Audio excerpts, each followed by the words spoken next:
The maximum amount he is facing is 12 years. I'm still young. I want to see my family and go home. Please show leniency. You know that feeling when someone moves like they're untouchable? Like the rules don't apply to them, so bold they even record themselves breaking them?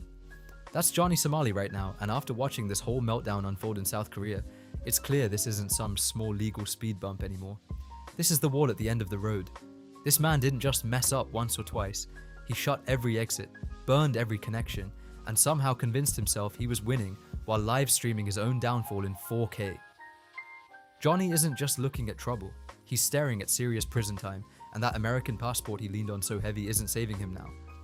After arrests in Japan and Israel back in 2024, he rolled into South Korea like it was just another chapter in the Chaos Tour. Same pattern, different country. Within no time, he was arrested again after causing scenes in a 7-Eleven, disrupting a public bus, blasting North Korean propaganda in public, and pushing limits like there were no consequences. Let's be real.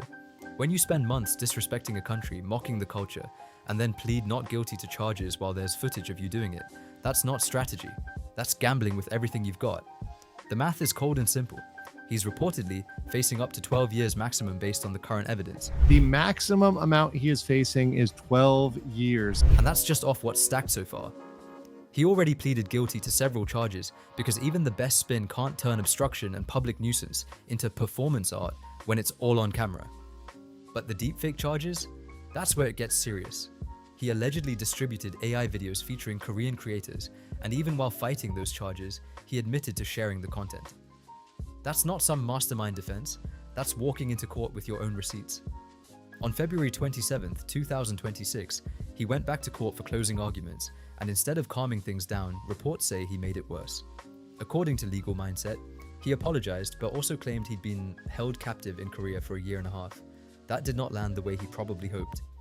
Here's exactly what he said. I did some foolish things under the influence of alcohol, and I realized the consequences. I sincerely apologize for this. Having been born and raised in the United States, I did not realize how serious the consequences of the actions were, which would not be considered criminal in the US and could be in Korea. Then he challenged the deepfake situation directly, saying, "The law is unfair. Since the police didn't do anything when I tried to report Bong Bong, all I'm asking is for the law to be applied fairly. I'm still young. I want to see my family and go home. Please show leniency." According to Legal Mindset, the judge wasn't impressed at all.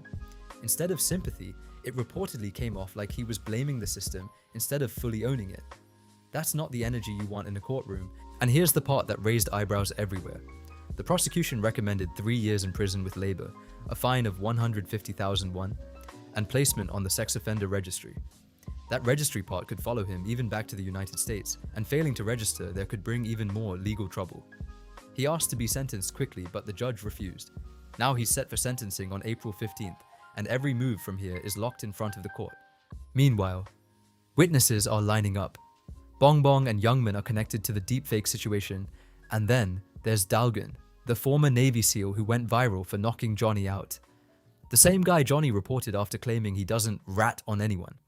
Now that man gets to testify in court and speak on what really happened. Johhny built his brand on being untouchable, saying he always wins and walks away clean. But in Japan, he got chased out by organized figures and left in a hurry. And in Korea, he showed up acting like a passport was immunity. It wasn't.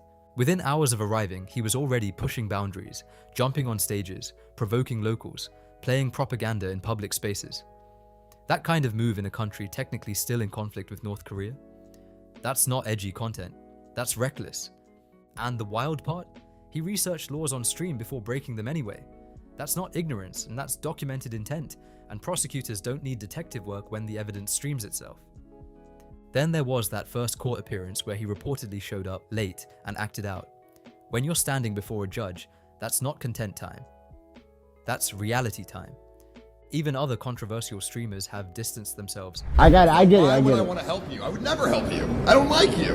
You don't have to like me. When creators known for wild IRL broadcasts say you've gone too far, that's a loud signal. Financially, it's not looking good either. He's been stuck in Korea for over a year, burning through money while income slowed down. His former associate, Hank, publicly claimed Johhny owed him $20,000 and cut ties. You know, how much have you personally spent thus far helping and supporting your friend? Including including Legal fee, everything for Johnny. legal fees. Yes. And because of extra money you had to pay because of the inconvenience of Johnny there, over 10,000? Over Yes. 20,000? Close to it. Close to $20,000. Legal defense isn't cheap, especially when the case includes your own footage as evidence. Every hearing seemed to bring new problems because he kept talking, kept streaming, kept adding material. Most people try to reduce evidence. He multiplied it. Zoom out for a second and look at the pattern globally. Vitali spent nearly 300 days in a Philippine jail after causing chaos and was eventually deported. Jack Doherty is facing up to 7 years over charges tied to a broadcast involving resisting arrest and possession of a controlled substance. The era of "it's just content" is fading fast. Now, as April 15th approaches, this isn't about clout anymore. It's about sentencing. The same confidence that powered the streams is now colliding with a legal system that moves on paper, not popularity. People keep asking if Johnny Somali is coming home. At this point, even if he eventually does, the reputation damage is already stamped in history. If the registry recommendation stands, if prison time with labor becomes reality that follows him long after the cameras stop rolling, this isn't a plot twist, it's consequence catching up in real time. He gambled everything on the belief that shock value beats structure, that volume beats law, that attention beats accountability.